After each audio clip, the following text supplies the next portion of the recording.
Welcome to Soft Hour Library. Tonight's story begins now. Close your eyes and rest. Chapter 17. Parker. It occurred to me the next morning that under the exhilaration produced by Tin Ho, or the perfect winning, I might have been slightly indiscreet. True, Poirot had not asked me to keep the discovery of the ring to myself. On the other hand, he had said nothing about it whilst at Fernley, and as far as I knew, I was the only person aware that it had been found. I felt distinctly guilty. The fact was by now spreading through King's Abbot like wildfire. I was expecting wholesale reproaches from Poirot any minute. The joint funeral of Mrs. Ferrars and Roger Ackroyd was fixed for 11 o'clock. It was a melancholy and impressive ceremony. All the party from Fernley were there. After it was over, Poirot, who had also been present, took me by the arm and invited me to accompany him back to the Larches. He was looking very grave, and I feared that my indiscretion of the night before had got round to his ears. But it soon transpired that his thoughts were occupied by something of a totally different nature. "See you," he said. "We must act. With your help I propose to examine a witness. We will question him, we will put such fear into him that the truth is bound to come out." "What witness are you talking of?" I asked, very much surprised. "Parker," said Poirot. "I asked him to be at my house this morning at 12 o'clock. He should await us there at this very minute." "What do you think?" I ventured, glancing sideways at his face. "I know this, that I am not satisfied." "You think that it was he who blackmailed Mrs. Ferrars?" "Either that or—" "Well," I said after waiting a minute or two, "my friend, I will say this to you, I hope it was he." The gravity of his manner and something indefinable that tinged it reduced me to silence. On arrival at the Larches, we were informed that Parker was already there awaiting our return. As we entered the room, the butler rose respectfully. "Good morning, Parker," said Poirot pleasantly. "One instant, I pray of you." He removed his overcoat and gloves. "Allow me, sir," said Parker, and sprang forward to assist him. He deposited the articles neatly on a chair by the door. Poirot watched him with approval. "Thank you, my good Parker," he said. "Take a seat, will you not? What I have to say may take some time." Parker seated himself with an apologetic bend of the head. "Now what do you think I asked you to come here for this morning, eh?" Parker coughed. "I understood, sir, that you wished to ask me a few questions about my late master, private-like." "Pray cessament," said Poirot, beaming. "Have you made many experiments in blackmail?" "Sir." The butler sprang to his feet. "Do not excite yourself," said Poirot placidly. "Do not play the farce of the honest, injured man. You know all there is to know about the blackmail, is it not so?" "Sir, I've never been—" "Insulted," suggested Poirot, "in such a way before. Then why, my excellent Parker, were you so anxious to overhear the conversation in Mr. Ackroyd's study the other evening, after you had caught the word blackmail?" "I wasn't. Who was your last master?" rapped out Poirot suddenly. "My last master?" "Yes, the master you were with before you came to Mr. Ackroyd." A Major Ellaby, sir." Poirot took the words out of his mouth. "Just so, Major Ellaby. Major Ellaby was addicted to drugs, was he not? You travelled about with him. When he was in Bermuda there was some trouble.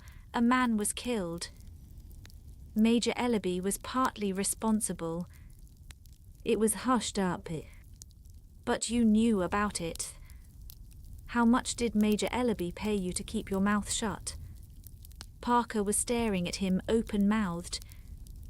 The man had gone to pieces, his cheeks shook flabbily. "You see me, I have made inquiries," said Poirot pleasantly. "It is as I say. You got a good sum then as blackmail, and Major Ellaby went on paying you until he died. Now I want to hear about your latest experiment." Parker still stared. "It is useless to deny. Hercule Poirot knows. It is so, what I have said about Major Ellaby, is it not?"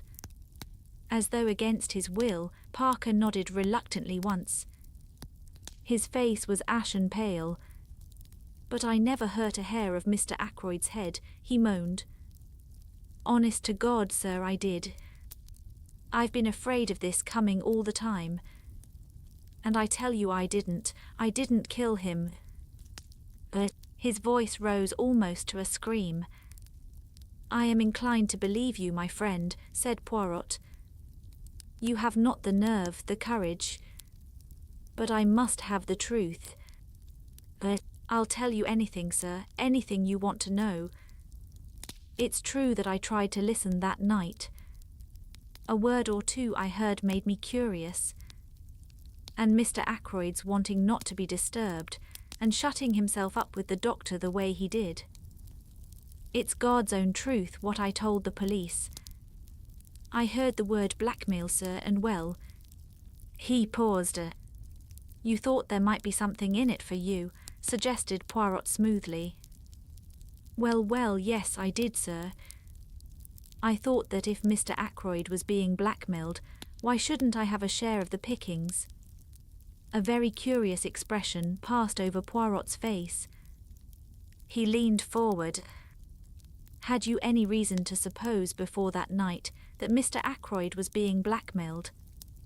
"No, indeed, sir. It was a great surprise to me.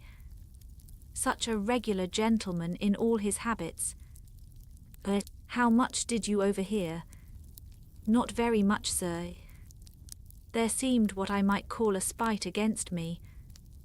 Of course I had to attend to my duties in the pantry. And when I did creep along once or twice to the study, it was no use.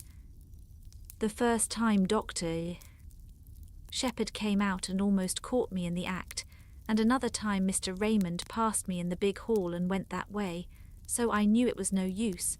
And when I went with the tray, Miss Flora headed me off." Poirot stared for a long time at the man, as if to test his sincerity. Parker returned his gaze earnestly. "I hope you believe me, sir. I've been afraid all along the police would rake up that old business with Major Ellaby and be suspicious of me in consequence." Bien," said Poirot at last. "I am disposed to believe you. But there is one thing I must request of you, to show me your bank book. You have a bank book, I presume?" "Yes, sir, as a matter of fact, I have it with me now." With no sign of confusion, he produced it from his pocket.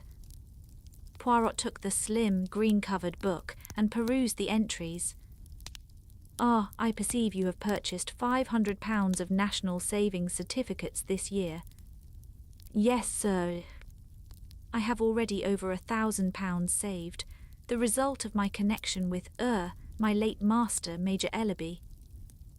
And I have had quite a little flutter on some horses this year, very successful. If you remember, sir, a rank outsider won the Jubilee. I was fortunate enough to back it, £20. Poirot handed him back the book. "I will wish you good morning. I believe that you have told me the truth. If you have not, so much the worse for you, my friend." When Parker had departed, Poirot picked up his overcoat once more. "Going out again?" I asked. "Yes, we will pay a little visit to the good M. Hammond. You believe Parker's story. It is credible enough on the face of it. It seems clear that, unless he is a very good actor indeed, he genuinely believes it was Ackroyd himself who was the victim of blackmail." If so, he knows nothing at all about the Mrs. Ferrars business. Then in that case who? Precisament who, but our visit to M. Hammond will accomplish one purpose. It will either clear Parker completely or else. Well, I fall into the bad habit of leaving my sentences unfinished this morning, said Poirot apologetically. You must bear with me. By the way, I said rather sheepishly, I've got a confession to make. I'm afraid I have inadvertently let out something about that ring. What ring? The ring you found in the goldfish pond. Yes, said Poirot, smiling broadly. I hope you're not annoyed. It was very careless of me. But not at all, my good friend, not at all. I laid no commands upon you. You were at liberty to speak of it if you so wished. She was interested, your sister. She was indeed. It created a sensation. All sorts of theories are flying about. And yet it is so simple. The true explanation leapt to the eye, did it not? Did it? I said dryly. Poirot laughed. The wise man does not commit himself, he observed. Is not that so? But here we are at Mr. Hammond's. The lawyer was in his office, and we were ushered in without any delay. He rose and greeted us in his dry, precise manner. Poirot came at once to the point. Monsieur, I desire from you certain information, that is, if you will be so good as to give it to me. You acted, I understand, for the late Mrs. Ferrars of King's Paddock. I noticed the swift gleam of surprise which showed in the lawyer's eyes, before his professional reserve came down once more like a mask over his face. Certainly. All her affairs passed through our hands. Very good. Now, before I ask you to tell me anything, I should like you to listen to the story, Doctor. Shepherd will relate to you. You have no objection, have you, my friend, to repeating the conversation you had with Mr. Ackroyd last Friday night? Not in the least, I said, and straightway began the recital of that strange evening. Hammond listened with close attention. That is all, I said when I had finished. Blackmail, said the lawyer thoughtfully. You are surprised? Asked Poirot. The lawyer took off his pince-nez and polished them with his handkerchief. No, he replied, I can hardly say that I am surprised. I have suspected something of the kind for some time. That brings us, said Poirot, to the information for which I am asking. If anyone can give us an idea of the actual sums paid, you are the man, monsieur. I see no object in withholding the information, said Hammond after a moment or two. During the past year, Mrs. Ferrars has sold out certain securities, and the money for them was paid into her account and not reinvested. As her income was a large one, and she lived very quietly after her husband's death, it seems certain that these sums of money were paid away for some special purpose. I once sounded her on the subject, and she said that she was obliged to support several of her husband's poor relations. I let the matter drop, of course. Until now, I have always imagined that the money was paid to some woman who had had a claim on Ashley Ferrars. I never dreamed that Mrs. Ferrars herself was involved. And the amount, asked Poirot. In all, I should say the various sums totalled at least £20,000. £20,000, I exclaimed. In 1 year. Mrs. Ferrars was a very wealthy woman, said Poirot dryly. And the penalty for murder is not a pleasant one. Is there anything else that I can tell you? Inquired Mr. Hammond. I thank you, no, said Poirot, rising. All my excuses for having deranged you. Not at all, not at all. The word derange, I remarked when we were outside again, is applicable to mental disorder only. Cried Poirot, never will my English be quite perfect. A curious language. I should then have said disarranged, NSC par. Disturbed is the word you had in mind. I thank you, my friend. The word exact, you are zealous for it. What about our friend Parker now? With £20,000 in hand, would he have continued being a butler? G. pence par. It is, of course, possible that he banked the money under another name, but I am disposed to believe he spoke the truth to us.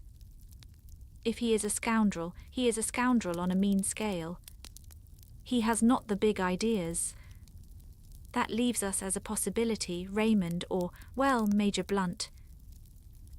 Surely not Raymond, I objected, since we know that he was desperately hard up for a matter of £500. That is what he says, yes. And as to Hector Blunt, I will tell you something as to the good Major Blunt, interrupted Poirot. It is my business to make inquiries. I make them. That legacy of which he speaks, I have discovered that the amount of it was close upon £20,000. What do you think of that? I was so taken aback that I could hardly speak. It's impossible, I said at last. A well-known man like Hector Blunt. Poirot shrugged his shoulders. Who knows, at least he is a man with big ideas. I confess that I hardly see him as a blackmailer, but there is another possibility that you have not even considered. What is that? The fire, my friend. Ackroyd himself may have destroyed that letter, blue envelope and all, after you left him. I hardly think that likely, I said slowly. And yet, of course, it may be so. He might have changed his mind. We had just arrived at my house, and on the spur of the moment I invited Poirot to come in and take pot luck. I thought Caroline would be pleased with me, but it is hard to satisfy one's women folk. It appears that we were eating chops for lunch, the kitchen staff being regaled on tripe and onions. And 2 chops set before 3 people are productive of embarrassment. But Caroline is seldom daunted for long. With magnificent mendacity, she explained to Poirot that although James laughed at her for doing so, she adhered strictly to a vegetarian diet. She descanted ecstatically on the delights of nut cutlets, which I am quite sure she has never tasted, and ate a Welsh rarebit with gusto and frequent cutting remarks as to the dangers of flesh foods. Afterwards, when we were sitting in front of the fire and smoking, Caroline attacked Poirot directly. Not found Ralph Patten yet, she asked. Where should I find him, mademoiselle? I thought perhaps you'd found him in Cranchester, said Caroline, with intense meaning in her tone. Poirot looked merely bewildered. In Cranchester, but why in Cranchester? I enlightened him with a touch of malice. One of our ample staff of private detectives happened to see you in a car on the Cranchester road yesterday, I explained. Poirot's bewilderment vanished. He laughed heartily. That, a simple visit to the dentist, sate out. My tooth, it aches. I go there. My tooth, it is at once better. I think to return quickly. The dentist, he says no. Better to have it out. I argues. He insists. He has his way. That particular tooth, it will never ache again. Caroline collapsed rather like a pricked balloon. We fell to discussing Ralph Patten. A weak nature, I insisted, but not a vicious one.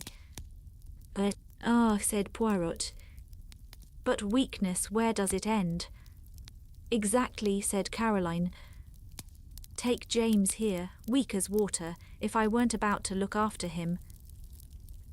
My dear Caroline, I said irritably, can't you talk without dragging in personalities? You are weak, James, said Caroline, quite unmoved. I'm 8 years older than you are. Oh, I don't mind M. Poirot, knowing that. I should never have guessed it, mademoiselle, said Poirot, with a gallant little bow. 8 years older. But I've always considered it my duty to look after you. With a bad bringing up, heaven knows what mischief you might have got into by now.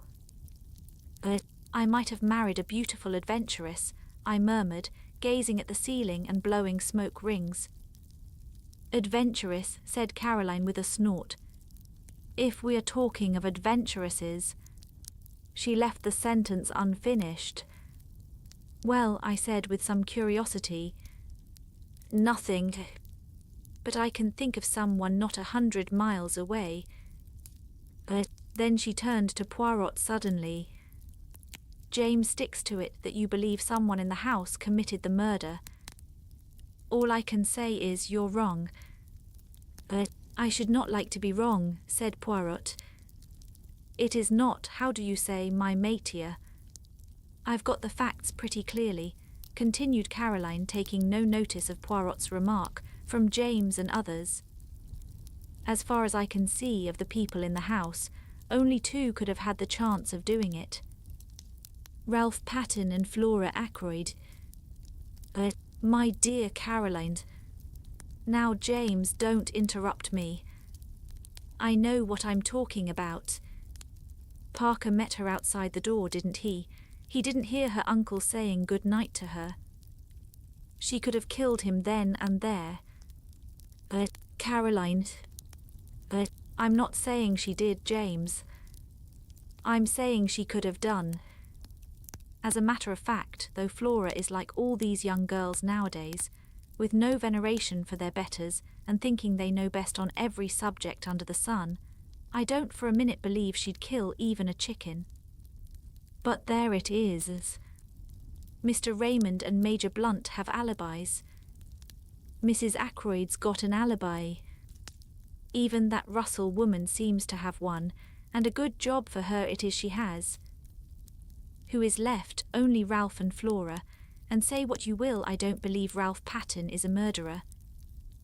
A boy we've known all our lives. Poirot was silent for a minute, watching the curling smoke rise from his cigarette. When at last he spoke, it was in a gentle, faraway voice that produced a curious impression. It was totally unlike his usual manner. Let us take a man, a very ordinary man. A man with no idea of murder in his heart. There is in him somewhere a strain of weakness, deep down. It has so far never been called into play. Perhaps it never will be, and if so he will go to his grave honoured and respected by everyone. But let us suppose that something occurs. He is in difficulties, or perhaps not that even. He may stumble by accident on a secret involving life or death to someone. And his first impulse will be to speak out, to do his duty as an honest citizen. And then the strain of weakness tells. Here is a chance of money, a great amount of money. He wants money, he desires it, and it is so easy. He has to do nothing for it, just keep silence. That is the beginning. The desire for money grows. He must have more and more. He is intoxicated by the gold mine which has opened at his feet. He becomes greedy. And in his greed he overreaches himself. One can press a man as far as one likes, but with a woman one must not press too far. For a woman has at heart a great desire to speak the truth. How many husbands who have deceived their wives go comfortably to their grave, carrying their secret with them? How many wives who have deceived their husbands wreck their lives by throwing the fact in those same husbands' teeth? They have been pressed too far. In a reckless moment, which they will afterwards regret, bien entendu, they fling safety to the winds and turn at bay, proclaiming the truth with great momentary satisfaction to themselves. So it was, I think, in this case. The strain was too great. And so there came your proverb, the death of the goose that laid the golden eggs. But that is not the end. Exposure faced the man of whom we are speaking, and he is not the same man he was, say, a year ago. His moral fibre is blunted. He is desperate. He is fighting a losing battle, and he is prepared to take any means that come to his hand, for exposure means ruin to him. And so the dagger strikes. He was silent for a moment. It was as though he had laid a spell upon the room. I cannot try to describe the impression his words produced. There was something in the merciless analysis and the ruthless power of vision which struck fear into both of us. Afterwards, he went on softly, the danger removed, he will be himself again, normal, kindly. But if the need again arises, then once more he will strike. But Caroline roused herself at last. "You are speaking of Ralph Pattern," she said. "You may be right, you may not, but you have no business to condemn a man unheard." But the telephone bell rang sharply. I went out into the hall and took off the receiver. "What?" I said. "Yes, Doctor. Shepherd speaking." I listened for a minute or two, then replied briefly. Replacing the receiver, I went back into the drawing-room. "Poirot," I said, "they have detained a man at Liverpool. His name is Charles Kent, and he is believed to be the stranger who visited Fernley that night. They want me to go to Liverpool at once and identify him." Chapter 18. Charles Kent. Half an hour later saw Poirot myself, and Inspector Raglan in the train on the way to Liverpool. The inspector was clearly very excited. "We may get a line on the blackmailing part of the business, if on nothing else," he declared jubilantly. "He's a rough customer, this fellow, by what I heard over the phone. Takes dope too. We ought to find it easy to get what we want out of him. If there was the shadow of a motive, nothing's more likely than that he killed Mr. Ackroyd. But in that case, why is young Pattern keeping out of the way? The whole thing's a muddle, that's what it is. By the way, Ems, Poirot, you were quite right about those fingerprints. They were Mr. Ackroyd's own. I had rather the same idea myself, but I dismissed it as hardly feasible. I smiled to myself. Inspector Raglan was so very plainly saving his face. "As regards this man," said Poirot, "he is not yet arrested, eh?" "No, detained under suspicion." "And what account does he give of himself?" "Precious little," said the inspector with a grin. "He's a wary bird, I gather. A lot of abuse, but very little more." On arrival at Liverpool, I was surprised to find that Poirot was welcomed with acclamation. Superintendent Hayes, who met us, had worked with Poirot over some case long ago, and had evidently an exaggerated opinion of his powers. "Now we've got Emth. Poirot, here we shan't be long," he said cheerfully. "I thought you'd retired, Monsieur." "So I had, my good Hayes, so I had. But how tedious is retirement. You cannot imagine to yourself the monotony with which day comes after day." "Very likely. So you've come to have a look at our own particular find. Is this Doctor Shepherd? Think you'll be able to identify him, sir?" "I'm not very sure," I said doubtfully. "How did you get hold of him?" inquired Poirot. "Description was circulated, as you know. In the press and privately. Not much to go on, I admit. This fellow has an American accent all right, and he doesn't deny that he was near King's Abbot that night. Just asks what the hell it is to do with us, and that he'll see us in before he answers any questions." "Is it permitted that I too see him?" asked Poirot. The superintendent closed one eye knowingly. "Very glad to have you, sir." You've got permission to do anything you please. Inspector Japp of Scotland Yard was asking after you the other day. Said he'd heard you were connected unofficially with this case. Where's Captain Patten hiding, sir? Can you tell me that? I doubt if it would be wise at the present juncture, said Poirot primly, and I bit my lips to prevent a smile. The little man really did it very well. After some further parley, we were taken to interview the prisoner. He was a young fellow, I should say not more than 22 or 3. Tall, thin, with slightly shaking hands, and the evidences of considerable physical strength somewhat run to seed. His hair was dark, but his eyes were blue and shifty, seldom meeting a glance squarely. I had all along cherished the illusion that there was something familiar about the figure I had met that night, but if this were indeed he, I was completely mistaken. He did not remind me in the least of anyone I knew. Now then, Kent, said the superintendent, stand up. Here are some visitors come to see you. Recognize any of them. Kent glared at us sullenly, but did not reply. I saw his glance waver over the 3 of us, and come back to rest on me. Well, sir, said the superintendent to me, what do you say?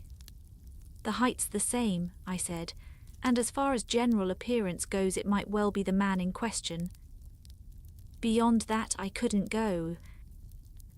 What the hell's the meaning of all this? Asked Kent. What have you got against me? Come on, out with it. What am I supposed to have done? I nodded my head. It's the man, I said.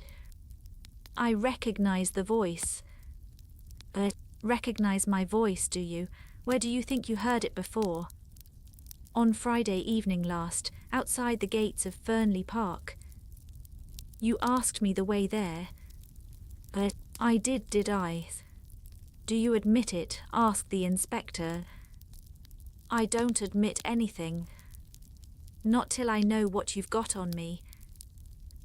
Have you not read the papers in the last few days? Asked Poirot, speaking for the first time. The man's eyes narrowed. So that's it, is it? I saw an old gent had been croaked at Fernley. Trying to make out I did the job, are you? You were there that night, said Poirot quietly. How do you know, mister? By this. Poirot took something from his pocket and held it out. It was the goose quill we had found in the summer house. At the sight of it, the man's face changed. He half held out his hand. Snow, said Poirot thoughtfully. No, my friend, it is empty. It lay where you dropped it in the summer house that night. Charles Kent looked at him uncertainly. You seem to know a hell of a lot about everything, you little foreign cock duck. Perhaps you remember this. The papers say that the old gent was croaked between 9:45 and 10 o'clock. That is so, agreed Poirot. Yes, but is it really so? That's what I'm getting at. This gentleman will tell you, said Poirot. He indicated Inspector Raglan. The latter hesitated, glanced at Superintendent Hayes, then at Poirot, and finally, as though receiving sanction, he said, That's right. Between 9:45 and 10 o'clock. Then you've nothing to keep me here for, said Kent. I was away from Fernley Park by 25 minutes past 9. You can ask at the Dog and Whistle. That's a saloon about a mile out of Fernley on the road to Cranchester. I kicked up a bit of a row there, I remember. As near as nothing to 9:45 it was. How about that? Inspector Raglan wrote down something in his notebook. Well, demanded Kent. Inquiries will be made, said the inspector. If you've spoken the truth, you won't have anything to complain about. What were you doing at Fernley Park anyway? Went there to meet someone. Who's? That's none of your business. You'd better keep a civil tongue in your head, my man. the superintendent warned him. To hell with a civil tongue. I went there on my own business, and that's all there is to it. If I was clear away before the murder was done, that's all that concerns the cops. Your name it is Charles Kent, said Poirot. Where were you born? The man stared at him, then he grinned. I'm a full-blown Britisher all right, he said. Yes, said Poirot meditatively, I think you are. I fancy you were born in Kent. The man stared. Why that? Because of my name. What's that to do with it? Is a man whose name is Kent bound to be born in that particular county? Under certain circumstances I can imagine he might be, said Poirot very deliberately. Under certain circumstances you comprehend. There was so much meaning in his voice as to surprise the two police officers. As for Charles Kent, he flushed a brick red, and for a moment I thought he was going to spring at Poirot. He thought better of it, however, and turned away with a kind of laugh. Poirot nodded as though satisfied, and made his way out through the door. He was joined presently by the two officers. We'll verify that statement, remarked Raglan. I don't think he's lying, though. But he's got to come clear with a statement as to what he was doing at Fernley. It looks to me as though we'd got our blackmailer all right. On the other hand, granted his story's correct, he couldn't have had anything to do with the actual murder. He'd got £10 on him when he was arrested, rather a large sum. I fancy that £40 went to him. The numbers of the notes didn't correspond, but of course he'd have changed them first thing. Mr. Ackroyd must have given him the money, and he made off with it as fast as possible. What was that about Kent being his birthplace? What's that got to do with it? Nothing whatever, said Poirot mildly. A little idea of mine, that was all. Me, I am famous for my little ideas. Are you really? Said Raglan, studying him with a puzzled expression.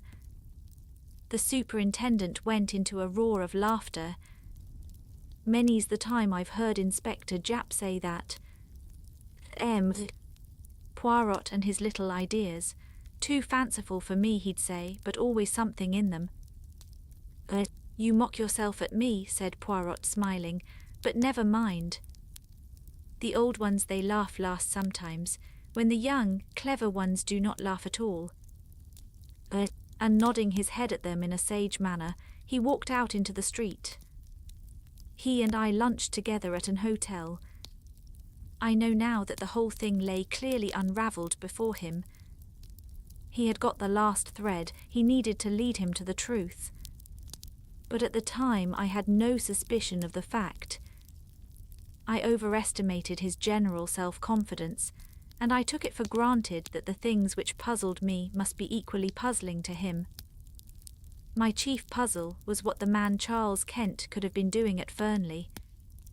Again and again I put the question to myself, and could get no satisfactory reply.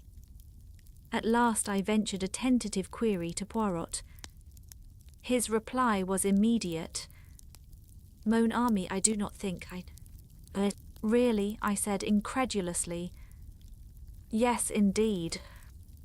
I suppose now that to you it would not make sense if I said that he went to Fernley that night because he was born in Kent. I stared at him. It certainly doesn't seem to make sense to me, I said dryly. Ah, said Poirot pityingly. Well, no matter. I have still my little idea. Chapter 19. Flora Ackroyd. As I was returning from my round the following morning, I was hailed by Inspector Raglan. I pulled up and the inspector mounted on the step.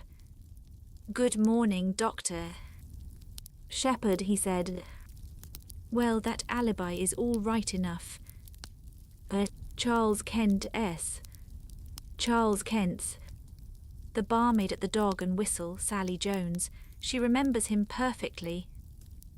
picked out his photograph from among 5 others. It was just 9:45 when he came into the bar, and the Dog and Whistle is well over a mile from Fernley Park.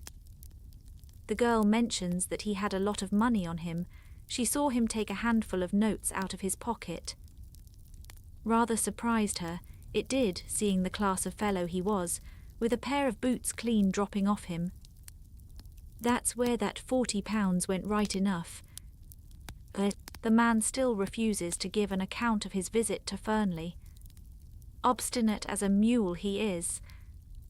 I had a chat with Hayes at Liverpool over the wire this morning.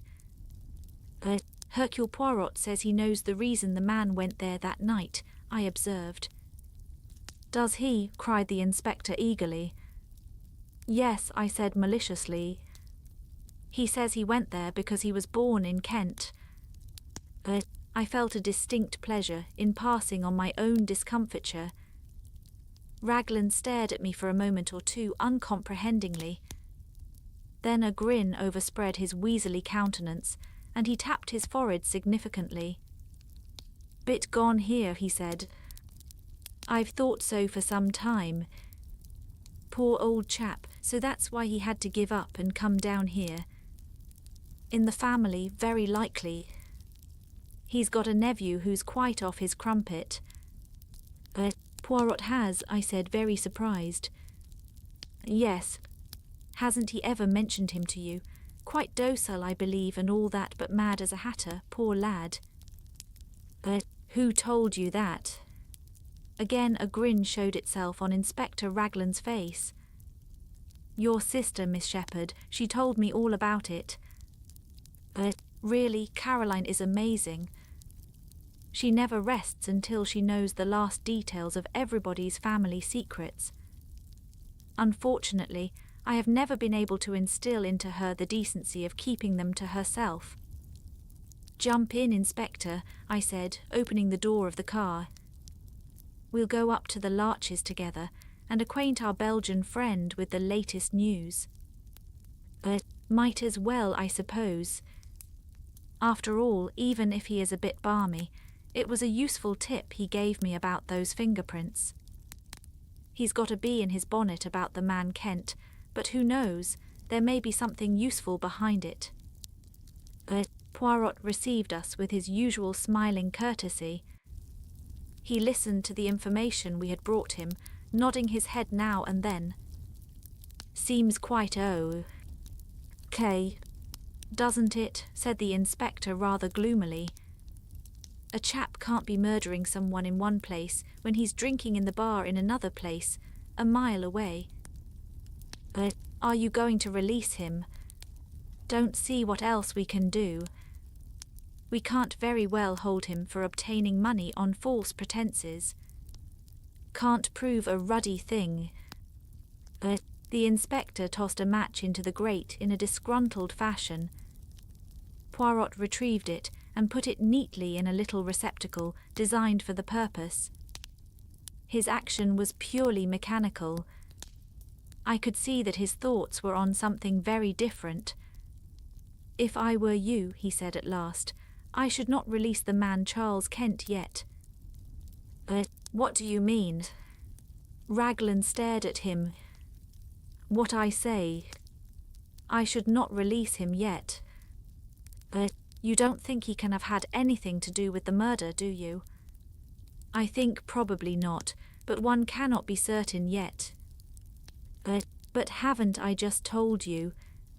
Poirot raised a hand protestingly. Mais oui.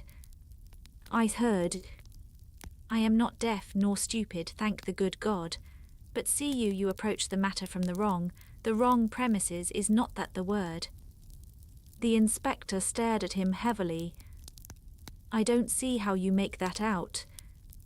Look here, we know Mr. Ackroyd was alive at 9:45.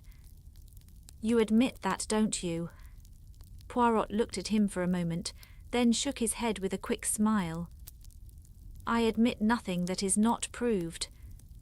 Well, we've got proof enough of that. We've got Miss Flora Ackroyd's evidence. That she said good night to her uncle. But me, I do not always believe what a young lady tells me. No, not even when she is charming and beautiful. But hang it all, man, Parker saw her coming out of the door. No. Poirot's voice rang out with sudden sharpness. That is just what he did not see. I satisfied myself of that by a little experiment the other day. You remember, Doctor. Parker saw her outside the door with her hand on the handle. He did not see her come out of the room. But where else could she have been? Perhaps on the stairs. The stairs. That is my little idea, yes. But those stairs only lead to Mr. Ackroyd's bedroom. Precisely. And still the inspector stared. You think she'd been up to her uncle's bedroom. Well, why not? Why should she lie about it? Ah, that is just the question. It depends on what she was doing there, does it not? You mean the money.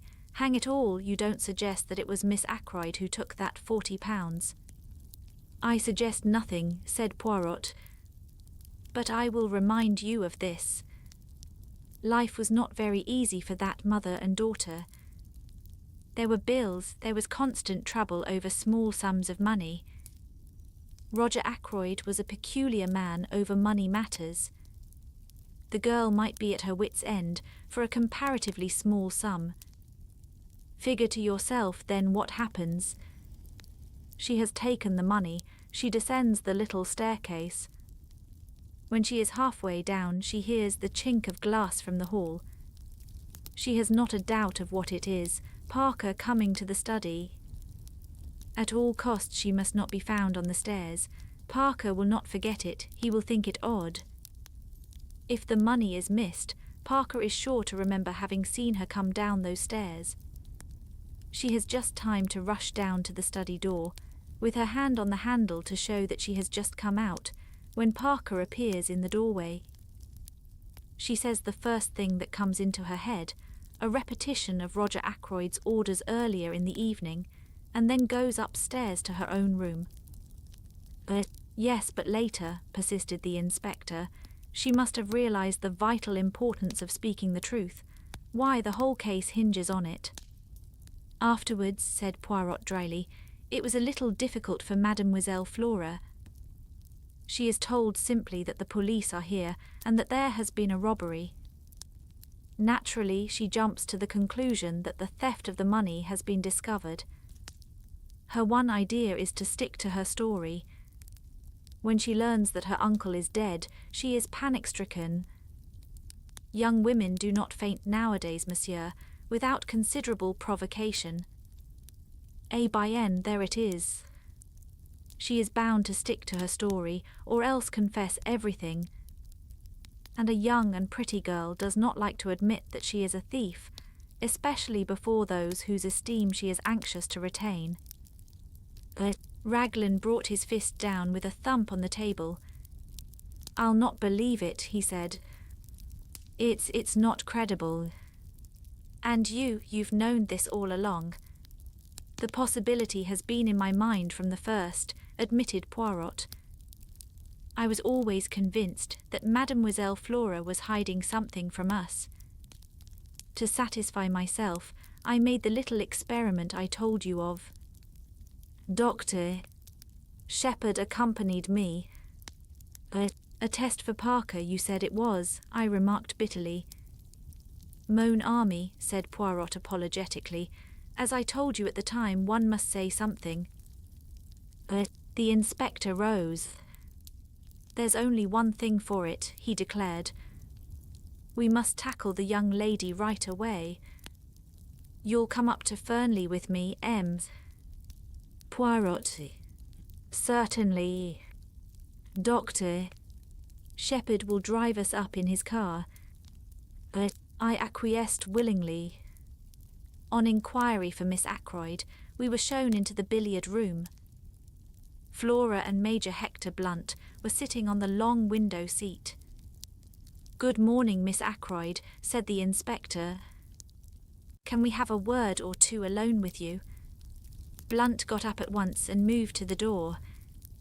"What is it?" asked Flora nervously. "Don't go, Major Blunt." "He can stay, can't he?" she asked, turning to the inspector. "That's as you like," said the inspector dryly. "There's a question or two it's my duty to put to you, miss, but I'd prefer to do so privately, and I dare say you prefer it also." Flora looked keenly at him.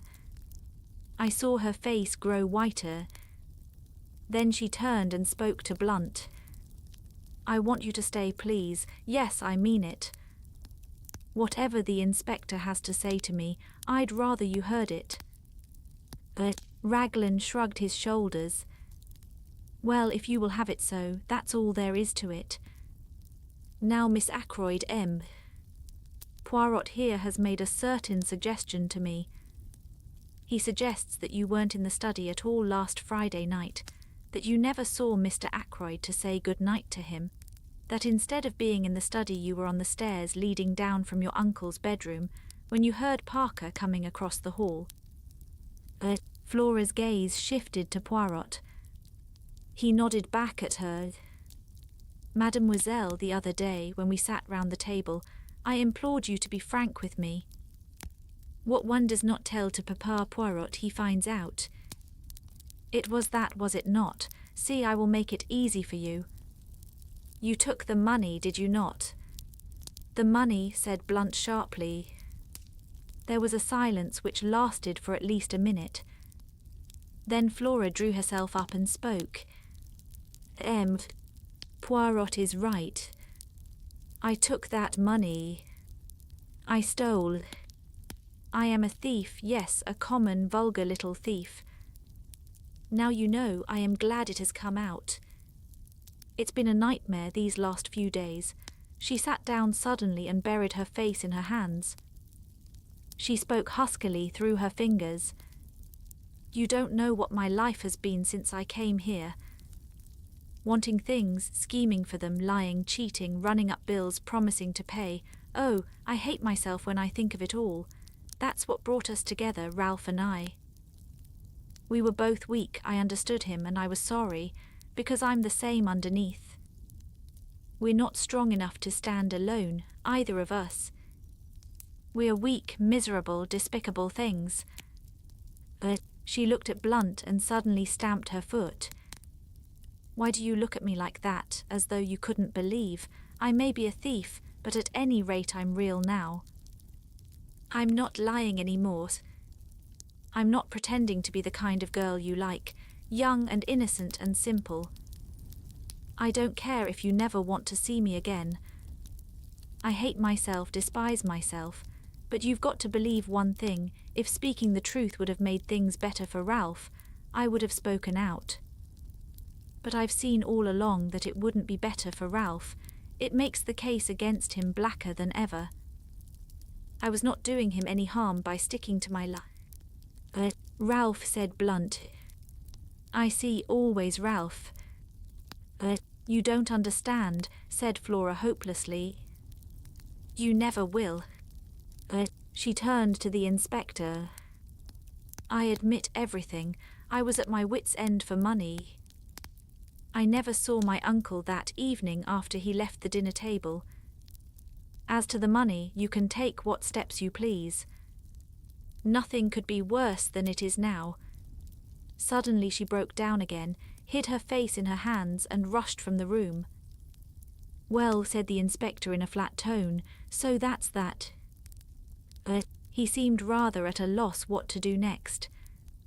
Blunt came forward. "Inspector Raglan," he said quietly, "that money was given to me by Mr. Ackroyd for a special purpose. Miss Ackroyd never touched it. When she says she did, she is lying with the idea of shielding Captain Pattern. The truth is as I said, and I am prepared to go into the witness box and swear to it." He made a kind of jerky bow, then turning abruptly, he left the room. Poirot was after him in a flash. He caught the other up in the hall. "Monsieur, a moment, I beg of you, if you will be so good." Well, sir." Blunt was obviously impatient. He stood frowning down on Poirot. "It is this," said Poirot rapidly. "I am not deceived by your little fantasy." "No, indeed. It was truly Miss Flora who took the money. All the same, it is well imagined what you say. It pleases me. It is very good what you have done there. You are a man quick to think and to act." "I'm not in the least anxious for your opinion, thank you," said Blunt coldly. He made once more as though to pass on, but Poirot, not at all offended, laid a detaining hand on his arm. "Ah, but you are to listen to me. I have more to say. The other day I spoke of concealments. Very well, all along have I seen what you are concealing. Mademoiselle Flora, you love her with all your heart. From the first moment you saw her, is it not so? Oh, let us not mind saying these things. Why must one in England think it necessary to mention love as though it were some disgraceful secret? You love Mademoiselle Flora. You seek to conceal that fact from all the world. That is very good, that is as it should be. But take the advice of Hercule Poirot. Do not conceal it from Mademoiselle herself." Blunt had shown several signs of restlessness whilst Poirot was speaking, but the closing words seemed to rivet his attention. "What do you mean by that?" he said sharply. "You think that she loves the Capitaine Ralph Pattern, but I, Hercule Poirot, tell you that that is not so. Mademoiselle Flora accepted Captain Pattern to please her uncle, and because she saw in the marriage a way of escape from her life here which was becoming frankly insupportable to her. She liked him, and there was much sympathy and understanding between them. But love, no, it is not Captain Pattern Mademoiselle Flora loves." "What the devil do you mean?" asked Blunt. "I saw the dark flush under his tan. You have been blind, monsieur." "Blind, she is loyal, the little one. Ralph Pattern is under a cloud.